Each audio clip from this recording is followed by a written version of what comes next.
मैं भी तो अपने पिता की सौतेली बेटी हूँ, तो क्या किसी दिन वह भी साथ मेरे लिए ऐसा कुछ कर सकते हैं? क्या सौतेला होने से रिश्ते की गरिमा ही खो जाती है? पिता पिता नहीं रह जाते हैं और बेटी बेटी नहीं। क्या सभी सौतेले पिता ऐसे ही होते हैं? मुझे याद है एक दिन अमर पापा ने कहा था कि मैंने अमृता से शादी के लिए ही कहा था। तब उनकी बात सुनकर मैं बहुत खुश हो गया था। उनका क्या मतलब था? और ही था। नीशू नीशू, जल्दी करो बेटा, देर हो रही है। निशा ने अपने पापा को कॉल करके ठंडे स्वर में कहा। तुम जाओ, मुझे तुम्हारे साथ नहीं जाना, मैं अकेली चली जाऊंगी। निशा के पापा अमर जल्दी में थे, इसलिए ज़्यादा बात न करते हुए वे ऑफिस के लिए निकल गए। निशा पिछले एक हफ्ते से अपने पापा के साथ स्कूल जाना टालती रही। आज तो उसने साफ साफ कह ही दिया कि वह उनके साथ जाना ही नहीं चाहती। निशा के पापा भी ऑफिस गए, यही सोच रहे थे कि निशा क्या हो गई है। निशा पिछले एक हफ्ते से अपने साथ इतना अजीब व्यवहार क्यों कर रही है? इससे पहले तो निशा अपनी ऐसी बेरुखी से पेश नहीं आई थी। अब अचानक क्या हो गया उसे? उनका पुराना जुलूस फिर क्या लेकर आया है? निशा ने उसे अब तक अपने पिता के रूप में स्वीकार नहीं किया है। नहीं नहीं, अभी कुछ दिन पहले तक सब ठीक था।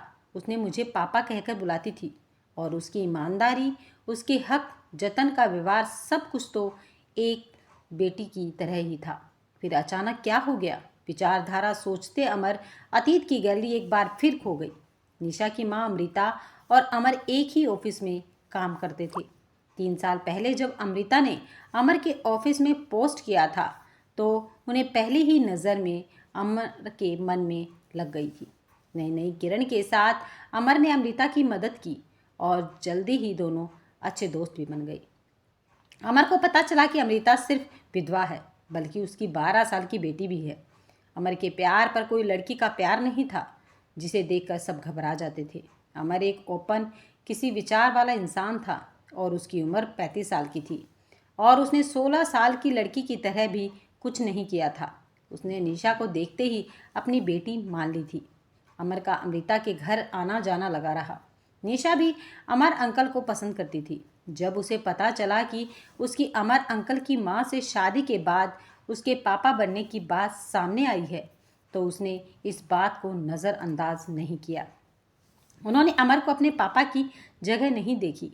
इस पर अमर और अमृता ने तय किया कि जब तक निशा अमर को अपने पापा के रूप में स्वीकार नहीं करेगी तब तक दोनों शादी नहीं करेंगे। निश्चित समय इसी प्रतीक्षा में चला गया। फिर एक घटना ने सब कुछ बदल कर रख दिया। तभी ऐसा हुआ कि अमृता निशा अपनी एक सहेली कली के पास 2 दिन के लिए ऑफिस के काम के लिए चली गई थी। उसी दिन निशा के स्कूल से संग्रहालय समाप्त हो गया। कैली ने घबराकर अमर को फ़ोन करके बुलाया।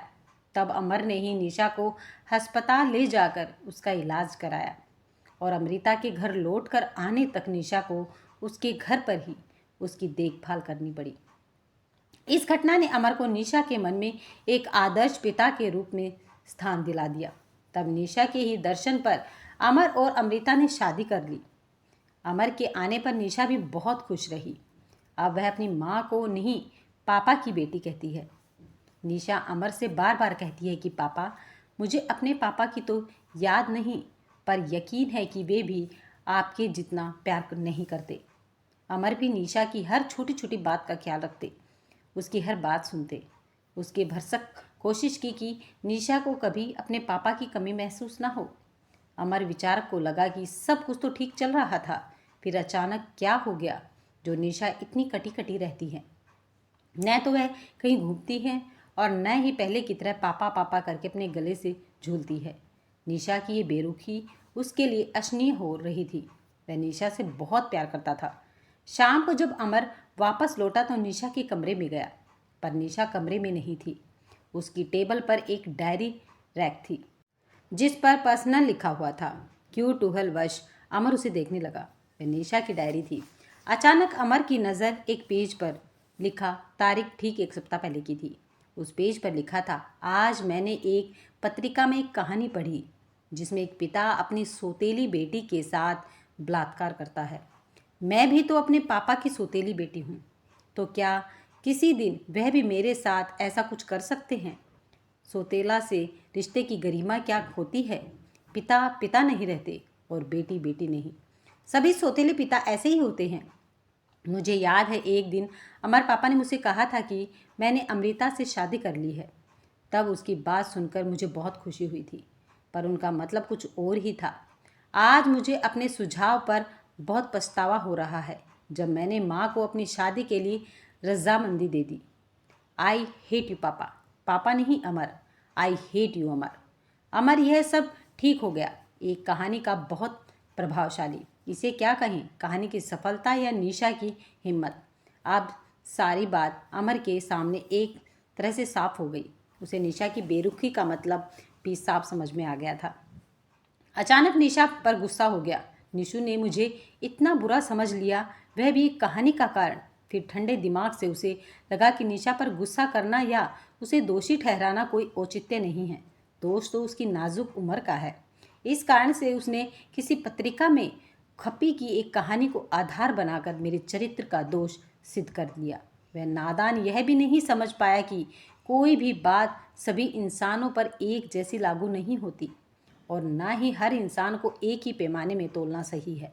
खैर, अमर ने निर्णय कर लिया कि इस बारे में निशा से बात करके उसका भ्रम टूटना ही होगा।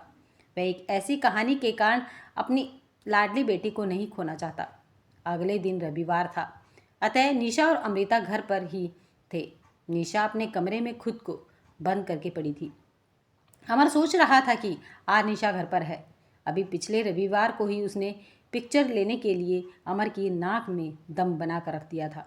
बस अब और नहीं सह पाऊंगा मैं। अब और अपनी बेटी को दूर नहीं देख पाएंगे। उसे वापस लाना होगा। चुप होकर अमर निशा के कमरे की ओर बढ़ गया।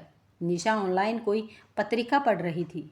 अमर ने अपने पास लिखा, पता है निशु, ये पत्रिकाएं भी अजीब होती हैं। तरह तरह की कहानियाँ होती हैं इनमें। कुछ प्रेरणादायक होती हैं तो कुछ भटकाने वाली, और कुछ तो ऐसी होती हैं कि जो बस पढ़ी जाती हैं, उन्हें लेने या छोड़ने की कुछ होती ही नहीं। पता है निशु, बचपन में मैंने एक कहानी पढ़ी थी। एक लड़के के पास एक चिमनी होती है जो रागने से एक जिन दोस्त है और उसका हुक्म को पूरा करता है। इस कहानी को मैं भी कहता हूँ। कहीं से एक चिराग लेकर आया और लगा दिया कि शायद एक जिन मिल जाए, मेरा हर काम कर दे। पात्र के साथ हुआ वह साथ भी हो। कहानियाँ सामान्य जीवन से ही निकल कर आती हैं, पर लेखक के विचार के उत्पाद भी होती हैं। वे बिल्कुल सच्ची नहीं होती। कहानियाँ पढ़नी चाहिए, इतनी गहराई से भी नहीं कि तुम जिंदगी और कहानी के बारे में भूल जाओ। बस एक कहानी है, कभी कल्पनाओं के घोड़े पर सवार हकीकत को चौंका देने वाली पेशकश हुई, और कहानी कभी हकीकत से कोसों दूर। कहानियों पर हर बार अनंत मूल्यों से भरी होती है। घोड़े अच्छे भी हो सकते हैं और बुरे भी। अच्छी कंपनी का स्वागत करना चाहिए, पर बुरी कंपनी को अनछुआ ही रहना चाहिए। तुम समझ रही हो ना निशु, मैं क्या देखने की कोशिश कर रहा हूँ। इतना कहकर अमर ने निशा के सिर पर हाथ फेरा और रसोई में खाना बनवाने के लिए अमृता का हाथ बंटवा दिया। थोड़ी देर के बाद निशा वहाँ आई और अमर का हाथ पकड़ते हुए बोली, आप ठीक कहते हैं पापा, सारी कहानियाँ सच नहीं होती हैं, पर सॉरी प्रॉमिस होना चाहिए ना। और आपने मुझसे वादा किया था कि आप आज मुझे और मेरी सहेलियों को लेकर जाएंगे। हम चलेंगे ना पापा, आज हम चलेंगे ना पापा, फिल्म देखने के लिए। सॉरी पापा, मैंने आपको गलत समझा।